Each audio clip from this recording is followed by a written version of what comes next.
கர்த்தருடைய நாமத்திற்கு மகிமை உண்டாகட்டும். கர்த்தர் கொடுத்த கட்டளைகளும் நீதி நியாயங்களும்.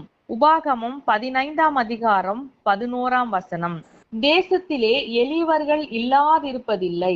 ஆகையால் உன் தேசத்திலே சிறுமைப்பட்டவனும் எளியவனுமாகிய உன் சகோதரனுக்கு உன் கையை தாராளமாய் திறக்க வேண்டும் என்று நான் உனக்கு கட்டளையிடுகிறேன்.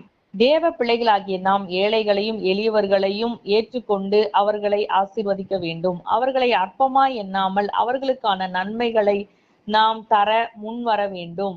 ஏனென்றால் உன்னுடைய தேசத்தில் உள்ள எளியவர்களுக்கு இறங்கி அவர்களுக்கான நன்மையை நீ கொடுக்க வேண்டும் என்று கர்த்தர் நமக்கு வாக்கு கொடுத்திருக்கிறார்.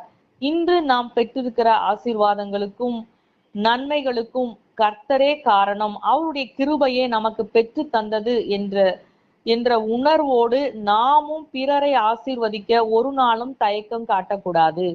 அது மாத்திரமல்ல, ஏழைகள் பிறரால் ஆசீர்வதிக்கப்பட்டு அவர்களுக்கு தேவையான நன்மைகள் கிடைக்கும் பொழுது நிச்சயமாகவே அவர்கள் கர்த்தராகிய தேவனை மகிமைப்படுத்துவார்கள்.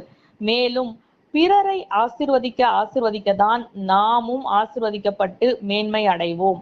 ஆகவே இந்த நாளில் ஏழைகளை நினைத்து கொண்டு அவர்களுக்கு இறங்க வேண்டும் என்று கர்த்தருடைய கட்டளையை நாம் கை கொண்டு கர்த்தரிடத்திலிருந்து ஆசீர்வாதங்களையும் நன்மைகளையும் பெற்றுக்கொள்ள நம்மை ஒப்பு கொடுக்கலாம்.